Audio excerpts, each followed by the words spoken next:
দর্শক যারা প্রতি মুহূর্তে সংবাদ দেখেন তারা জানেন যে অদ্ভুত এক ভয় পেয়ে বসেছে বাংলাদেশকে। কিসের সেই ভয়? সেই ভয় হচ্ছে সাপের ভয়। সরাসরি বললে রাসেল ভাইপারের বিষাক্ত ছোবলের ভয়, যে ছোবলে মারা যাচ্ছে কৃষক থেকে শুরু করে বিশ্ববিদ্যালয়ের শিক্ষার্থী পর্যন্ত। সাপের সাথে বাংলার গল্প হাজার বছর পুরনো। বাংলায় সাপকে সবসময় রহস্যের উপকরণ হিসেবে দেখা হয়েছে ভয়ের উপকরণ হিসেবেও। সাপ নিয়ে বাংলার আনাচে কানাচে ছড়িয়ে ছিটিয়ে আছে নানান কিংবদন্তি। কোনো সাপ মানুষের রূপ নিয়ে সম্পর্কে জড়িয়েছে মানুষের সাথে, কোনো সাপ আবার সর্বোচ্চ নিরাপত্তা বলয় ভেদ করে লক্ষিন্দরকে ছোবল দিয়ে পেয়ে গেছে পরম শক্তিশালীর তকমা। কিন্তু সাপকে ঘিরে বাংলার এবার যে বাস্তব আতঙ্কের শুরু, এমনটা আগে কখনো দেখা যায়নি।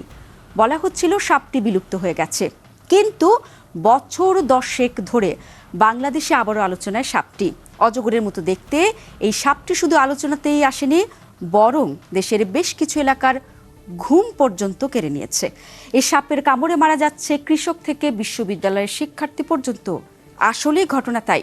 কথা বলছি রাসেল ভাইপার নিয়ে। তবে বাংলায় একে চন্দ্রবোরা নামেই ডাকা হয় উলুবোরা নামেও। তবে সারা বিশ্বে এটিকে কিলিং মেশিন নামেও ডাকা হয়। বলা হচ্ছে বাংলাদেশে সে কয়েক ধরনের বিষাক্ত সাপ দেখতে পাওয়া যায়। রাসেল ভাইপার তাদের মধ্যে সবচেয়ে বিষাক্ত।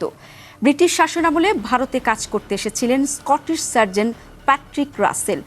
1796 সালে তিনি এই সাপ সম্পর্কে গবেষণা করেন। পরে তার নাম অনুসারে এই সাপের নামকরণ করা হয়। বিশেষজ্ঞদের মতে রাসেল ভাইপার বাংলাদেশে আগে থেকে কম বেশি ছিল, কিন্তু বর্তমানে সাপটির প্রকোপ এতটাই বেড়েছে যে ঘুম হারাম সারা দেশের। পূর্বে সাপটি দেশের উত্তর পশ্চিমাঞ্চলেই দেখা যেত, তবে এখন উত্তর পশ্চিমাঞ্চল থেকে সাপটি ছড়িয়ে পড়েছে ঢাকার কাছের মানিকগঞ্জ থেকে উপকূলীয় অঞ্চল, বরিশাল, পটুয়াখালী, এমনকি চাঁদপুর পর্যন্ত। বিশেষজ্ঞরা বলছেন এটি পশ্চিমবঙ্গের বেশিরভাগ জেলায়, বিশেষ করে নদিয়া, বর্ধমান, উত্তর 24 পরগনা ও বাঁকুড়া জেলার গ্রাম অঞ্চলে বেশি পাওয়া যেত। বর্ষার সময় নদ নদীর পানির সাথে এই সাপের বহুল বিস্তৃতি ঘটেছে বাংলাদেশে। সম্প্রতি মানিকগঞ্জের চরাঞ্চলে সবচেয়ে বেশি আতঙ্ক ছড়াচ্ছে সাপটি, বিশেষ করে জেলার পদ্মার নিকটবর্তী হরিরামপুর উপজেলায়। বেশি আতঙ্কে আছেন এসব এলাকার কৃষকরা। বর্ষাকালে ঘন আগাছার মধ্যেই থাকে রাসেলস ভাইপার বা চন্দ্রবোরা। সাপের আস্তানা, প্রিয় খাদ্য ইঁদুরের খোঁজে রাসেল ভাইপার আশ্রয় নেয় ফসলি জমিতে, বিশেষ করে ধান ও ভুট্টা খেতে। গ্রামের বহু কৃষক ও ক্ষেত মজুর খালি পায়ে হাঁটাচলা করেন। অসাবধানতাবশত তারাই দংশনের শিকার হচ্ছেন সবচেয়ে বেশি। নিয়মিত দংশনের খবর পাওয়া যাচ্ছে গণমাধ্যমেও। অবস্থা এমন যে কৃষকরা মাঠে ধান কাটতে যেতে পারছেন না, শুধুমাত্র সাপটির ভয়ে। পাকা ফসল নষ্ট হচ্ছে জমিতেই। গবেষণা বলছে বাংলাদেশের 64টি জেলার মধ্যে অন্তত 25টি জেলায় রাসেল ভাইপারের উপস্থিতি রয়েছে। তাই আতঙ্কও ছড়িয়েছে ব্যাপক হারে। কতটা ভয়ঙ্কর রাসেল ভাইপার, সেই গল্পই এখন বলছি। বলা হচ্ছে বাংলাদেশের সবচেয়ে বিষধর সাপটির নাম এখন রাসেল ভাইপার। মানিকগঞ্জে গত 3 মাসে 5 জন নিহত হয়েছেন এই সাপের কামড়ে। পৃথিবীতে প্রতি বছর যত মানুষ সাপের কামড়ে মারা যায়, তার উল্লেখযোগ্য একটি অংশ মারা যায় এই রাসেল ভাইপারের কামড়ে। বলা হয়ে থাকে এদের বিষ দাঁত নাকি বিশ্বের দ্বিতীয় সর্বোচ্চ বড় দাঁতের মতো। সাধারণত সব সাপ মানুষকে এড়িয়ে চলার চেষ্টা করে, কিন্তু রাসেল ভাইপার সাপের স্বভাব ঠিক উল্টো। এরা সচরাচর পালিয়ে যায় না, নিজেদের বিপন্ন মনে করলেও আক্রমণ করে বসে। রাসেল ভাইপারের বিষ হেমোটোটক্সিক, যার কারণে কামড় দিলে মানুষের মাংস পচে যায়। এই সাপের কামড়ে শরীরের দংশিত অংশে বিষ ছড়িয়ে অঙ্গহানি, ক্রমাগত রক্তপাত, রক্ত জমাট বাঁধা, স্নায়ুবৈকল্য, চোখ ভারী হয়ে আসা, পক্ষাঘাত এবং কিডনি ফুসফুসের ক্ষতিসহ বিভিন্ন শারীরিক উপসর্গ দেখা দিতে পারে। সময় মতো সঠিক চিকিৎসা না পেলে মৃত্যু হয়, যেমনটি হয়েছেও গত কয়েকদিনে। সাপে কাটার পর অনেকে ডাক্তারের কাছে না গিয়ে ওঝার কাছে যান। এর ফলে রোগীর বেঁচে থাকার সম্ভাবনা কিন্তু একেবারেই কমে যায়।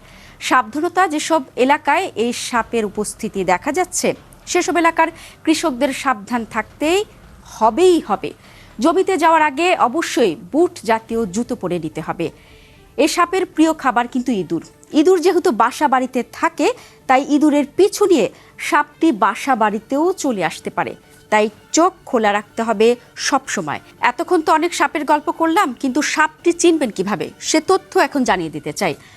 রাসেল ভাইপার সাপের দেহ মোটা সোটা, লেজ ছোট সরু হয়ে থাকে, মাথা চ্যাপ্টা ত্রিকোণাকার, মাথার তুলনায় ঘাড় অনেকটাই সরু, শরীরের রং বাদামি, হলদে বাদামি অর্থাৎ কাঠ রঙের হওয়ায় শুকনো পাতার মধ্যে এই সাপ নিজেকে লুকিয়ে রাখতে পারে। সাপটির জিহবার রং বাদামি বা কালো, সারা গায়ে স্পষ্ট বড় গাঢ় বাদামি গোল গোল দাগ থাকে। এ দাগগুলোর মাথা ছুঁচালো, অনেক সময় দাগগুলি একসঙ্গে দেখতে শিকলের মতো লাগে। এ সাপে কামড়ালে কি করবেন সেটাও তো জানিয়ে দিতে হবে, চলুন জেনে নেই। এ সাপে কামড়ালে দেরি না করে রোগীকে অবশ্যই হাসপাতালে নিতে হবে। দ্রুত অ্যান্টিভেনম ইঞ্জেকশন দেওয়া হলে অ্যান্টিভেনম বিষকে নিষ্ক্রিয় করে ফেলে, ফলে আক্রান্ত ব্যক্তির জীবন বা অঙ্গ প্রত্যঙ্গ বেঁচে যায়। এর 10টি ভায়াল মিলে হয় একটি ডোজ। বিষের মাত্রা বেশি হলে রোগীকে একাধিক ডোজ অ্যান্টিভেনম প্রয়োগ করার দরকারও হতে পারে। ভুলেও ওঝার শরণাপন্ন হওয়া যাবে না। দর্শক, আমরা তো রাসেল ভাইপার নিয়ে বিস্তারিত বিভিন্ন তথ্য তুলে ধরলাম, কিন্তু আমরা যারা সচেতন নাগরিক, বিশেষ করে যারা কৃষক, যারা মাঠে খেতে কাজ করেন, তারা সাপ সম্পর্কে সচেতন হবেন, সাবধান থাকবেন, এ প্রত্যাশায় আজ এতটুকু।